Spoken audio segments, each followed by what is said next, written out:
15 सितंबर 2014 Monday.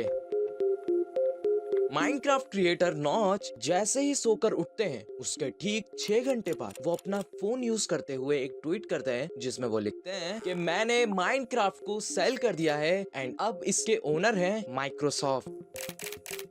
ये tweet ना सिर्फ कुछ लोगों के लिए बल्कि पूरी कम्युनिटी के लिए शॉकिंग था, क्योंकि जिस गेम को हम इतना पसंद करते हैं उस गेम की एग्जिस्टेंस हमारी आंखों के सामने धुंधली पड़ने लगी थी। पर सच बात तो ये है कि अभी भी नॉच हमसे कुछ ऐसी बातें छुपा रहे हैं जो कि उन्हें पहले ही बता देनी चाहिए थी। क्योंकि सोचने वाली बात है, ऐसा तो क्या ही हुआ कि नॉच को अपने हाथों से बनाई हुई गेम माइनक्राफ्ट को सेल करना पड़ा। यही नहीं, माइनक्राफ्ट की हिस्ट्री में कुछ ऐसे राज छुपे हुए हैं जिनके बारे में जानना आप सबके लिए बेहद जरूरी है। सो चलते हैं अपने इस अनोखे सफर पे। मैं हूँ फैनिलमो और इस वीडियो में हम जानेंगे the real back story of Minecraft.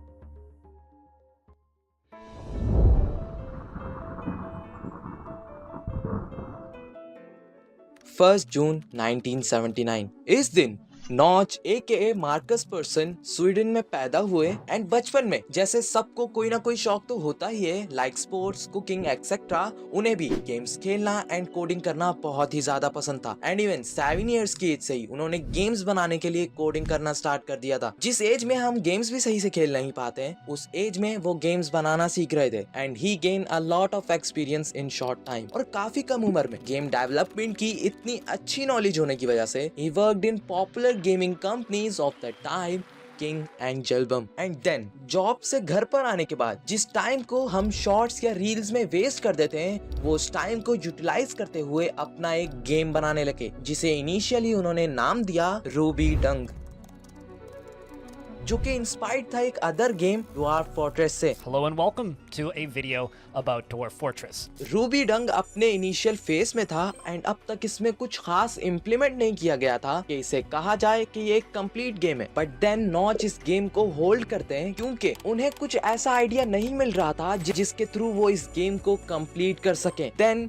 कुछ इंटरेस्टिंग होता है। 29 अप्रैल 2009 एक गेम रिलीज होता है by the name of इन्फिनी minor. इस गेम का कॉन्सेप्ट ये था कि हमें एक फील्ड दे दी जाती थी विद सम माइनिंग इक्विपमेंट्स जिनसे हमें वहां दिए गए ओर्स को कलेक्ट करना होता था। बट एट दैट टाइम ये गेम तो इतना पॉपुलर नहीं हुआ, बट इस गेम के थ्रू नॉच को अपने गेम के लिए एक कॉन्सेप्ट मिल गया जिसके थ्रू वो अपने गेम को कंटिन्यू कर सकते थे। एंड देन नॉच काफी टाइम तक अपने गेम पर वर्क करते हैं एंड आफ्टर सम टाइम उनकी मेहनत एंड कंसिस्टेंसी रंग लाती है एंड मई 17, 2009 को इस गेम को जावा एडिशन के नाम से रिलीज किया जाता है। एंड उस टाइम जस्ट गेम में एक प्लेन बायोम होता था जिसमें आप लोग डर्ट के थ्रू कुछ स्ट्रक्चर्स को बना सकते थे और एंटरटेन हो सकते थे। बट ओवर अ टाइम इसमें बहुत सी इंप्रूवमेंट्स की गई। मई 17 प्रॉपर वर्ल्ड डाला गया, June 7 multiplayer mode, June 14 skin customisation and June 20 building block. But इस टाइम तक Minecraft looks very simple,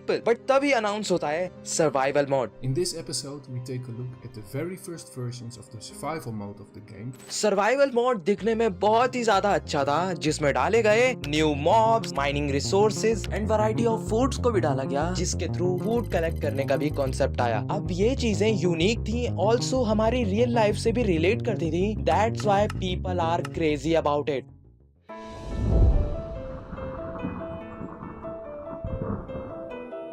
and यहाँ पर 2009 एंड होता है एंड आता है जनवरी 2010। इस टाइम तक माइनक्राफ्ट की 100,000 कॉपी सेल हो जाती हैं एंड इसमें और भी न्यू चीजों को ऐड किया जाता है। माइनक्राफ्ट के फर्स्ट वर्जन को सर्वाइवल मोड के नाम से जाना जाने लगता है। ऑल्सो इनफाइनाइट टेरेन को भी ऐड कर दिया जाता है, जिसके थ्रू हमारा माइनक्राफ्ट वर्ल्ड एंडलेस बन जाता है। And June 18 the secret Friday update को भी रिलीज कर दिया जाता है। नॉच माइनक्राफ्ट में डे बाय डे बहुत सारी चीजें इम्प्लीमेंट कर रहे थे एंड जितनी भी अर्निंग उन्होंने माइनक्राफ्ट सेल करके की थी उससे वो एक कंपनी ओपन करते हैं जिसे वो नेम देते हैं मोजैंग स्टूडियोज। इस कंपनी में उनके साथ 2 को फाउंडर्स भी होते हैं, जैकब पॉर्सिर एंड कार्ल मैने। 11 दिसंबर 2010 मोजैंग स्टूडियोज ओपन करने के बाद उसमें न्यू एम्प्लॉइज को हायर किया गया to make Minecraft more better. And time बीतते बीतते ये दिसंबर का महीना भी गुजर जाता है एंड आता है 2011। इस साल गेम में कुछ यूनिक एंड बड़े चेंजेस किए जाते हैं, like Nether, caves, sheep leaves, bats, slabs, wolfs, sapling, maps, piston, melon and यही नहीं, माइनक्राफ्ट को डिफरेंट प्लेटफॉर्म्स पर भी रिलीज किया जाता है। Minecraft Pocket Edition, Minecraft Console Edition, Minecraft Xperia Play Edition and then finally 18 November 2011 Minecraft को fully release कर दिया जाता है by the name of version 1.0 and ये पहली बार था कि माइनक्राफ्ट को एज अ वर्जन रिप्रेजेंट किया जाता है और टाइम टू टाइम ये अपडेट माइनक्राफ्ट का सबसे बड़ा अपडेट बन जाता है। Sprinting, hunger, enchantments, achievements, new biomes, Enderman, cooked food and so many other things and Minecraft की सेल 4 मिलियन तक पहुंच जाती है। बट अब कुछ ऐसा होने वाला था जिसके बारे में कोई सपने में भी सोचना नहीं चाहेगा। माइनक्राफ्ट के रिलीज के कुछ टाइम बाद नॉच गेम रीडिजाइनर की पोस्ट से हट जाते हैं एंड उनकी जगह लेते हैं जेन्स बर्गिंसन, जिन्हें आपने माइनक्राफ्ट की बहुत से रिलीजेस पर देखा होगा। I'm very happy to be here to see all the amazing creations of the Chinese Minecraft community. Notch का रीडिजाइनर की पोस्ट से हटने का यही रीजन था कि वो रेस्ट कर पाए, ऑल्सो वो माइनक्राफ्ट को और ज्यादा इंप्रूव करने के लिए कुछ आइडियाज को भी ढूंढ सके। एंड देन 2011 इसी के साथ खत्म होता है एंड आता है 2012। इस टाइम तक माइनक्राफ्ट कम्युनिटी प्रॉपर्ली बिल्ड होने लगती है। Before 2012 Minecraft videos are look like this, but then entry होती है कुछ ऐसे यूट्यूबर्स की जिनका माइनक्राफ्ट को ग्रो करने में बहुत बड़ा हाथ रहा है। Captain Sparklez, Stormy Longhead, Sky Does Everything. साथ ही माइनक्राफ्ट का वर्जन 1.1 भी रिलीज कर दिया जाता है जिसमें मॉब्स के स्पॉन एक्ट की जगह कुछ खास नहीं होता है। And then version 1.2 jungle biomes and golems, then 1.3 villagers and some new structures, 1.4 adding another boss Wither. Minecraft की सेल्स आसमानों को छू रही थी। जहां पहले ये जस्ट 4 मिलियन थी, अब ये 10 मिलियन तक पहुंच जाती है। और इन्हीं सब के साथ 2012 भी एंड हो जाता है एंड आता है 2013। इस साल माइनक्राफ्ट के सर्वर्स फेमस हो रहे थे लाइक हाइपिक्सल एंड माइनप्लेक्स। इसी के साथ मोजैंग स्टूडियोज माइनक्राफ्ट में एक न्यू चीज को ऐड करता है जो कि था रेडस्टोन। एंड इस रेडस्टोन की मदद से माइनक्राफ्ट में कुछ ऐसी चीजें पॉसिबल होने वाली थी जिनको वर्ल्ड रिकॉर्ड तक मिला। एंड साथ ही न्यू मॉब्स एंड बायोम्स को भी इंट्रोड्यूस किया जाता है। और माइनक्राफ्ट इतनी ज्यादा पॉपुलर हो रही थी कि इसके क्लोथ्स,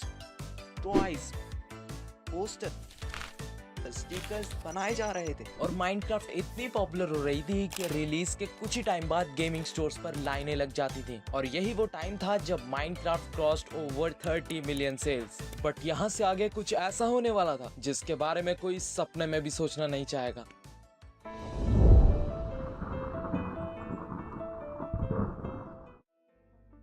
2014 नॉच माइनक्राफ्ट को सेल कर देते हैं टू माइक्रोसॉफ्ट कंपनी। बट इसके पीछे रीजन क्या था? क्योंकि 2013 में जहां पर माइनक्राफ्ट के सर्वर्स फेमस हो रहे थे तो उन सर्वर्स में से कुछ ऐसे भी सर्वर्स थे जो कि पे टू विन थे। मींस आप ज्यादा पैसे देकर एक नॉर्मल प्लेयर से ज्यादा अच्छे स्किन्स एंड पावरफुल टूल ले सकते हो जिसके थ्रू आप दूसरे प्लेयर्स को हरा सकते हो। बट मोजैंग स्टूडियोज ने पहले ही ये पॉलिसी रखी थी कि कोई भी पे टू विन सर्वर्स नहीं बनाएगा। एंड मोजैंग ने उन पे टू विन सर्वर्स को वॉर्न भी किया था, बट वो उल्टा मोजैंग को ही हेट देने लगे। और जो प्लेयर्स इन पे टू विन सर्वर्स को पसंद करते थे वो जाकर नॉच को भी गाली देने लगे विदाउट एनी रीजन। क्योंकि due to rest Notch Mojang Studios को कुछ टाइम के लिए छोड़ चुके थे, बट आखिर माइनक्राफ्ट भी तो उन्होंने ही बनाया था, तो हेटर्स ने सोचा क्यों ना इन्हें भी गाली दी जाए। एंड प्रॉब्लम तो तब आती है जब मोजैंग इंट्रोड्यूस करते हैं रील्म्स को, जिसके थ्रू आप अपना खुद का एक सर्वर बना सकते हो। अगेन हेटर्स कहने लगे कि आप लोग अपने रील्म्स को प्रमोट करने के लिए हमारे पे टू विन सर्वर्स को क्लोज कर रहे हो। बट इसी बीच नॉच को बहुत ही ज्यादा हेट मिला। एंड आप खुद सोचो,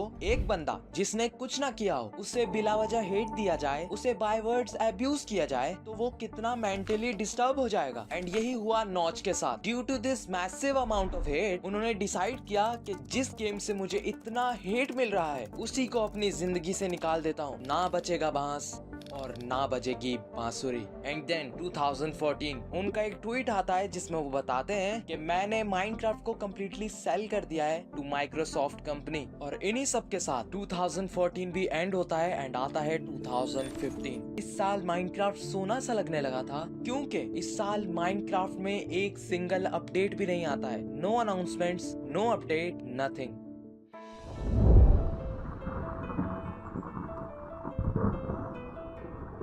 देन फाइनली 2016 टू 2017 में माइक्रोसॉफ्ट कुछ अपडेट्स को रिलीज करता है, लाइक कॉम्बैट अपडेट, जिसके थ्रू आज पीवीपी पॉसिबल हो पाई, ऐड किए गए न्यू मॉब्स और एक न्यू स्ट्रक्चर को भी ऐड किया गया, वुडलैंड मेंशन। और अब माइनक्राफ्ट धीरे धीरे और ज्यादा इम्प्रूव हो रही थी। साल बीतते बीतते 2017 भी खत्म होता है एंड आता है 2018। एंड गौर करने वाली बात है कि माइनक्राफ्ट माइक्रोसॉफ्ट के पास आ चुका था, बट फिर भी माइक्रोसॉफ्ट अपनी तरफ से हमें बेस्ट अपडेट लाकर दे रहा था। 2018 में कुछ गेम रिलीज होते हैं like Fortnite, PUBG and Free Fire, and अब ऐसा लगने लगा था कि Minecraft is seems to be dead.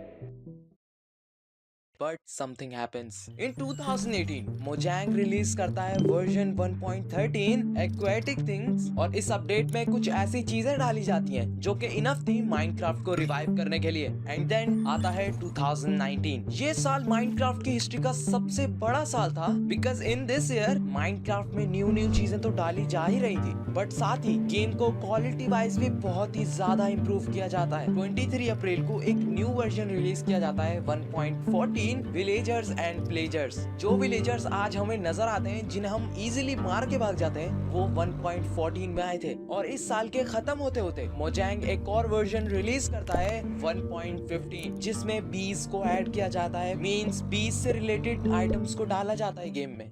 और इसी साल माइनक्राफ्ट में एक न्यू ट्रेंड भी स्टार्ट होता है, the SMP trend.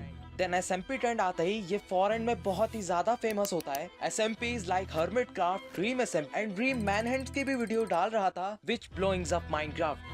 And biggest creator PewDiePie ने भी अपनी एक ओन माइनक्राफ्ट सीरीज को स्टार्ट किया, जो कि माइनक्राफ्ट की ग्रोथ में एक क्रूशियल पार्ट प्ले करती है। एंड 2009 के खत्म होते होते माइनक्राफ्ट फुल ऑन रिवाइव हो चुका था with 91 million active users and 176 million total sales. And अब ये कहना गलत नहीं होगा कि Minecraft best game of all time बन जाता है। अब हमें 2019 से थोड़ा सा टाइम में आगे जाना होगा। इन 2021 ये SMP ट्रेंड आता है in India by Herobrine SMP, but sequence को बरकरार रखने के लिए हम आ चुके हैं टाइम में बहुत ज्यादा आगे, तो हमें चलना होगा वापस 2020 में, जब मोजैंग रिलीज करता है 1.16। इस अपडेट का नाम था नेदर अपडेट एंड इसमें 4 न्यू बायोम्स को ऐड किया जाता है, 4 new mobs, new blocks, variety of black stones and many more. And 2020 खत्म होते ही आता है 2021, जिसमें 1.17 केव्स एंड क्लिफ्स अपडेट को रिलीज किया जाता है। ये वही अपडेट है जिसमें वो बकरी डाली गई जो कि अभी हमें सर मार कर भाग जाती है। एंड इसी अपडेट में उस रेयरेस्ट मॉब एक्सलॉटल को भी डाला गया, जिसे ढूंढने के लिए आजकल तुम पागल हो जाते हो। एंड साथ ही स्क्रीन पर आने वाली ये कुछ आइटम्स हैं जो कि इस अपडेट में रिलीज की गई। और 2021 एंड होते होते 1.18 अपडेट को भी रिलीज किया गया, जो कि केव्स एंड क्लिफ्स का एक पार्ट था, जिसमें कुछ ये इंटरेस्टिंग चीजें डाली गई। Then 2022 version 1.19 the wild update. इस अपडेट की सबसे बड़ी जो चीज थी वो था वार्डन, जिसे देखकर लोग क्रेजी हो गए थे कि हम इस मॉब को कैसे मार सकते हैं। Then 2023 version 1.20 trials and tales update. Then 2024 version 1.21 tricky and trials update. इस अपडेट में मेनली बहुत सी चीजों को ऐड किया गया, पर इस अपडेट की सबसे डोमिनेटिंग चीज थी मेस। इसके आते ही लोग पागल हो गए थे, क्योंकि जिस मॉब वार्डन को मारने के लिए हमें 3 से 4 घंटा स्ट्रेटजीज बनाकर उसे मारने के लिए जाना होता था, वो मॉब जस्ट अब एक हिट में मर जाता है थ्रू मेस। एंड इस चीज को देखने के बाद माइनक्राफ्ट ऑडियंस ये कहने लगी अब माइनक्राफ्ट गेम बोरिंग हो रही है, और अब तो ऐसा भी लग रहा है कि माइनक्राफ्ट डेड होने वाली है। एंड इसी बीच 6 सितंबर 2024 माइनक्राफ्ट की ओन मूवी अनाउंस की जाती है विद ट्रेलर। अब मानो लोगों की होप वापस आने लगी थी कि माइनक्राफ्ट अब डेड नहीं होगा, बट जैसे ही वो ट्रेलर पर क्लिक करते हैं एंड उसे देखकर आते हैं, तो वो अगेन डिसअपॉइंट हो जाते हैं due to movie theme, textures and models. क्योंकि एक रीजन ये हो सकता है कि हमने आज तक माइनक्राफ्ट की जितनी भी मूवीज देखी हैं वो 3D एनिमेशंस ही होती हैं, एंड इस बार इस रूल को ब्रेक करके रियल लाइफ एक्टर्स को लेकर मूवी बनाई जा रही है, तो दैट्स वाई लोगों को शायद ये पसंद ना आई हो। और फिर से ये बात दोहराई जाती है कि माइनक्राफ्ट कम्युनिटी में अब कुछ नया नहीं हो रहा, एंड अब ये कम्युनिटी डेड हो जाएगी। और इसी सैडनेस के साथ 2024 भी एंड होता है एंड आता है 2025।